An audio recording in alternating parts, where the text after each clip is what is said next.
Fire up, A push, scholars, Mr. Beamer here, and that was The Lion King. We want to thank Mufasa and Simba for that intro music to get us fired up for the beginning of A push, and it's going to begin in Chapter 1.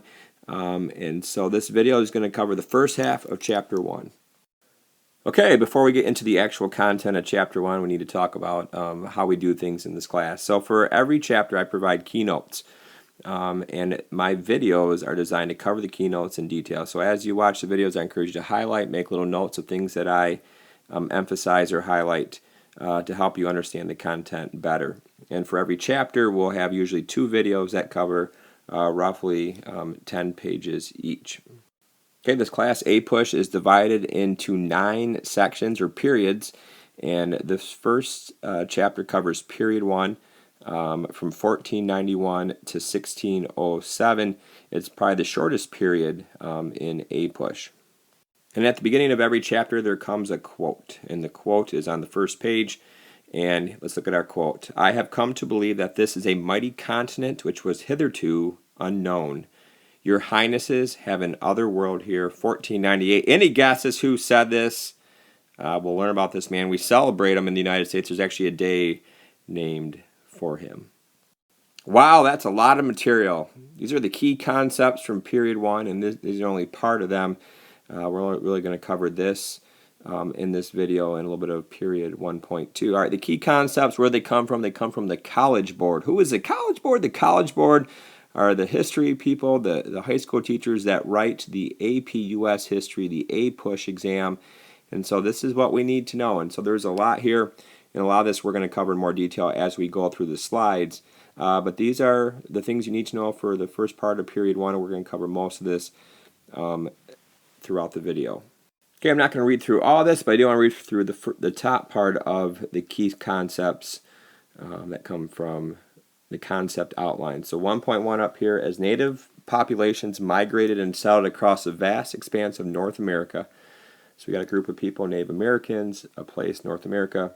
Over time, they developed distinct and increasingly complex societies by adapting and transforming their diverse environment. So this is talking about Native Americans before the arrival of the Europeans. And the first highlight here: different native societies adapted to and transformed their environment through innovations in agriculture, highlight, resource use, highlight, and social structure as well. And so A, B, C, and D, these are the 4 main people or regions that you need to know in A push. We will talk about each of the 4 later in this video. All right, and the second key concept, 1.2 from the concept outline, the CO: contact among Europeans, Native Americans, and Africans. These are the 3 groups that you need to know that came together in North America, and this contact resulted in the Columbian Exchange. You must highlight this, one of the key terms for period 1. The Columbian Exchange, and significant social, cultural, and political changes on both sides of the Atlantic. Definitely want to highlight both sides. That obviously North America was changed forever with the contact, but so was Europe and also Africa. And the last point: European expansion in the Western Hemisphere generated intense social, religious, and political and economic competition and changes within European societies. The European countries, the wealthy countries, the new nation states, they were competing for resources. And they wanted one thing mostly, and that was gold. The second thing they wanted were slaves. Okay, so now we're going to get into the book, starting on page 6. The first discoverers of America. This is the section heading that we're going to cover today. The most accepted theory shows that a land bridge formed in what is now the Bering Strait. So up by Alaska up here, the theory is that there was a land bridge that connected Asia, Siberia, with North America, and that's how these people were able to go into North America, and eventually these became known as the Native Americans. Many people that are able to traverse the land bridge and spread to the North, Central, and South America. 2,000 different languages were present in North and South America, so very diverse. That's, I think, an important word, a diverse group of people in North and South America. By 1492, an estimated 72 million people lived in North and South America. Again, it's estimates.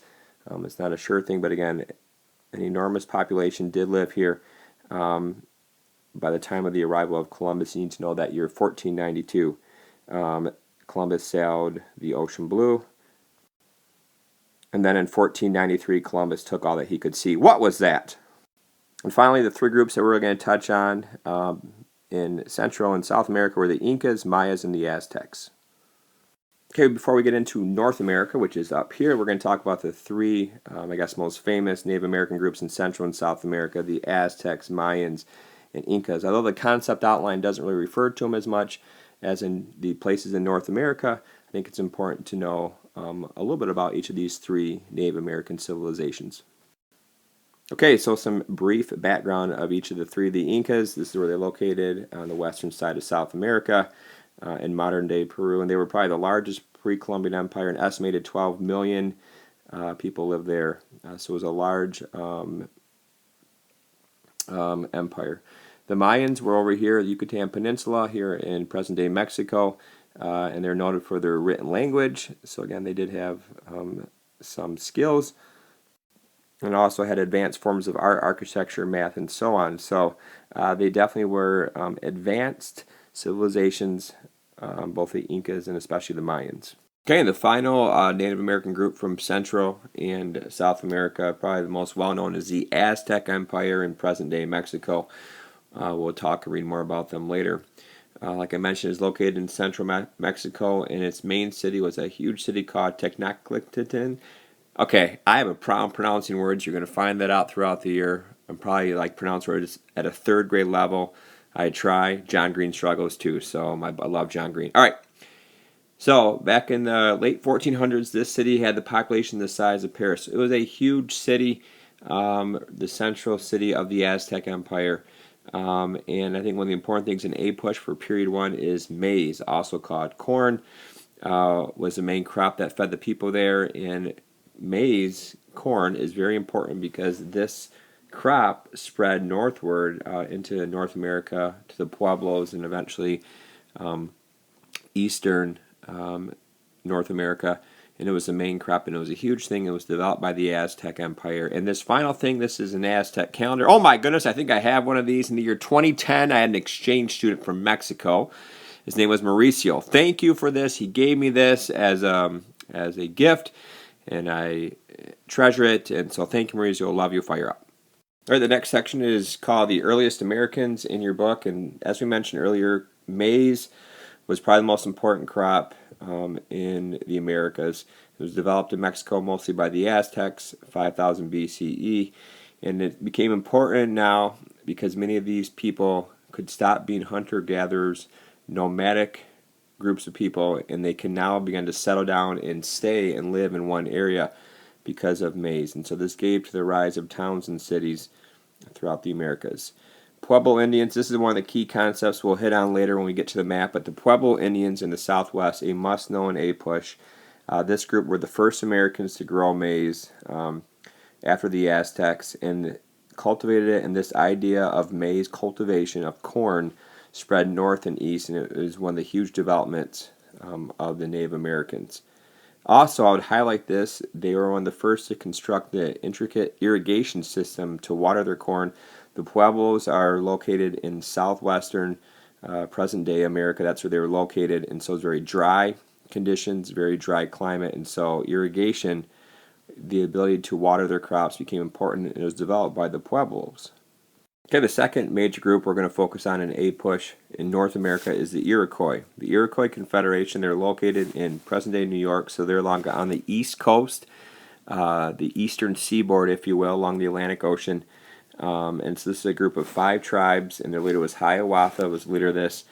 And I think they're a very important group, okay? And they were the closest North American representation of the great nation states of the Incas and Aztecs. Okay, so we know the Incas, Aztecs, and to some degree the Mayans were large, most famous Native American groups in Central and South America. But in North America, the greatest was probably the Iroquois. Authority, and this is interesting, and possessions passed through the female line as opposed to the male. So this gave more power to females in their society, and I think this is an important point to know that the Iroquois did value the female in many of their customs and traditions.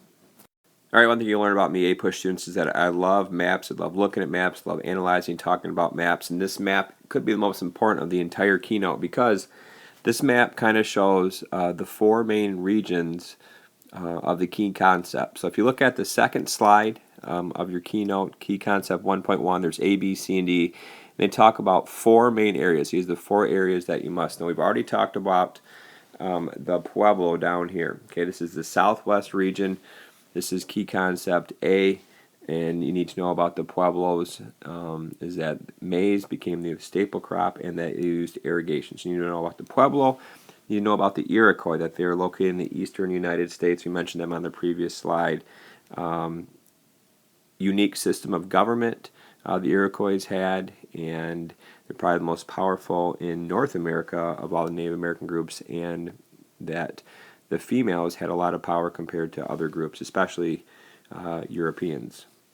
Okay, the third group that you must know, or the third region, is the Great Plains and the Great Basin. This region right here. I don't know if you need to know any specific groups of people or tribes. The Sioux are probably the most well-known of this group, and maybe the Cheyenne as well. But basically what you need to know is in key concept B is that these groups of people live mobile lifestyles. They did not really develop corn much. They were always moving, looking to find food, sources of food. Definitely hunter-gatherers, especially searching for the buffalo in this region, the Great Basin and the Great Plains. And the fourth group, which was letter D in the key concepts, is in the Northwest in California, okay, especially along the Pacific Ocean. These societies were hunter-gatherers, but they did start to develop communities here, especially in the Northwest, through fishing.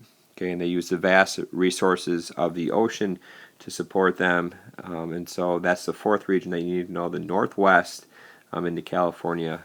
They especially use the ocean to support their people. Okay, this next slide is not a section of the textbook, but it's just some good background comparing Native Americans versus Europeans, especially when the Europeans come in 1492. Okay, so Native Americans felt no man owned the land. Europeans liked private property, so they believed in land, they believed in ownership. Native Americans did not believe any one person owned the land. Number 2, Indians felt nature was mixed with many spirits. Europeans were Christian. Okay, and monotheistic, they believed in one God, so definitely a religious difference. Number 3, Indians felt nature was sacred. Europeans believed nature and land was given to man by God to be subdued and put to use. Okay, so again, Europeans wanted to use the land, to use its minerals, especially the mineral gold, use the land for crops and farming. Native Americans had a different viewpoint.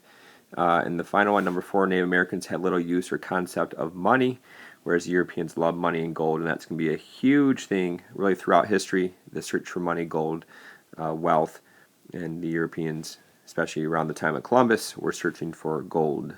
Okay, we got 4 slides left. The next section from your book is Indirect Discoveries of the New World, and so it's important to know that North and South America were discovered before Columbus, okay, and they were done by the Norse, or the Vikings, if you will, from up here Norway region, and so around the time period around 1000 CE, they did discover this area, this new land in Newfoundland. However, their records were lost, and so there was somebody before Columbus.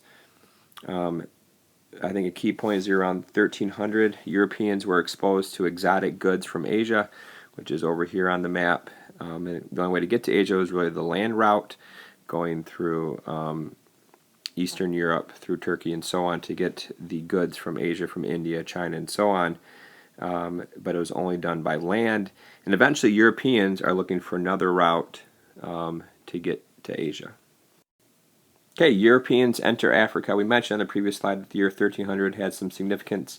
More specifically, in 1295, a person named Marco Polo travels to China, stirs up European interest over here because of the goods, the spices, the perfumes, and so on. So Eastern Asia is a desired place for many of the Europeans in this time period. And the only route to get there was land. However, the Turks really cut off this route, this trade route, and so it made it very difficult by the year 1400, 1450s to get to Asia by land. So a new route had to develop, and so the Portuguese, 1450, I would highlight this, they started a sailing school to find a better path, and eventually they do make it all the way down to the southern tip of Africa in the late 1400s. and eventually do go around it by 1498. So the Portuguese were one of the first earliest explorers to go around Africa, and really the Portuguese dominated this trade route by the year 1500. There were some new technologies that did help the explorers of Europe during this time period. The ship called the caravel made it easier to sail. The compass allowed for better direction, and also the astrolabe. It sounds like a ride from Disney. Okay, we're continuing our section on Europeans enter Africa. We talked about the Portuguese in the previous slide, and the slave trade really does begin with the Portuguese sailing down the coast of Africa. And so slavery originally was just separate from race. Slaves were usually from whichever group lost the battle, but by the late 1400s, slavery really started to become in the form of Africans. And so many of these regions here along Africa, that's where many of the slaves were taken from. Many Africans actually captured people to become slaves. So the Africans, a lot of them were capturing others to become slaves and sell them in the slave market. And the most common place for these slaves to go in the late 1400s were the sugar plantations off the coast of Africa. So along the coast of Africa, sugar became very important, and a lot of these slaves went there to harvest the sugar crop. So Portugal, the first country really to develop slavery in the late 1400s. And finally, another country in Europe saw the success of the Portuguese, and they wanted to get on the trade, get in on the trade for slaves and gold, and that is Spain. And Spain is going to change the course of history because one man desperately wanted and asked several times to lead a group of ships west, and his name was Christopher Columbus. Okay, and our final slide for today is about Christopher Columbus. He is celebrated in the United States. There's a holiday named after him because of what he did. And so he, in 1492, Columbus convinces the Queen and King of Spain, Isabella and Ferdinand, after 2 other times to finally fund his exploration to travel west. And his goal was to reach the East Indies, the area around India and so on, by sailing west and around the world. He knew, and most people of this time period actually knew, that the world was round, and he figured it'd be quicker than by going around the tip of Africa, and they really couldn't go that way anyway because the Portuguese controlled that. So he decided to sail west. Unfortunately, he thought the Earth was a third the size of it that it actually was, and so he never ends up in the East Indies. But he does run into a new piece of land called the New World. In the first place Columbus lands is an island in the present-day Bahamas, and eventually goes to the island of Hispaniola, and he makes contact with a new group of people, and he assumes that they are Indians, and so the name stuck. And so in the year, as the saying goes, in the year 1492, Columbus sailed the ocean blue and changed the history of humanity forever. And that leads to the most important term in period 1, the Columbian Exchange. And it's a must know, you must highlight this, and this is what the Columbian Exchange is. The Columbian Exchange then is the triangular trade, okay, between 3 regions of the world, between Europe providing the market, the capital or money, technology, Africa unfortunately providing the slave labor, and also the New World, this area over here, and I'll put a map up in a second, that'll illustrate the Columbian Exchange, the triangular trade that begins with Christopher Columbus.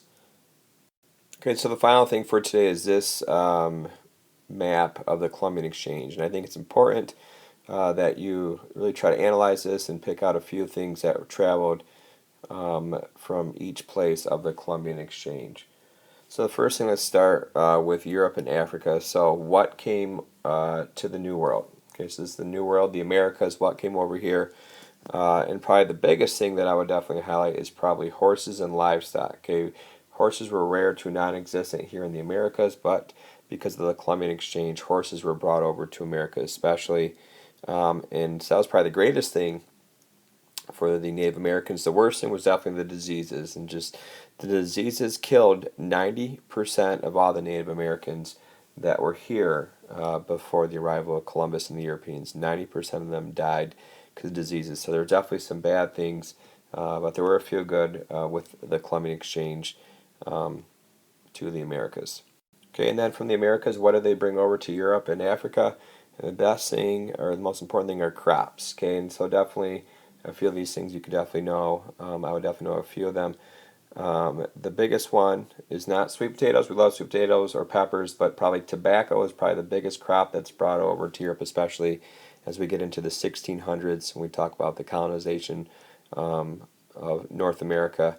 So that's probably the biggest one, and potatoes as well, and corn. Okay, so tobacco is most important, but then other like crops, corn and potatoes, is transferred to Europe, and this growth of these crops allows the population of Europe to boom substantially during the 15 and 1600s.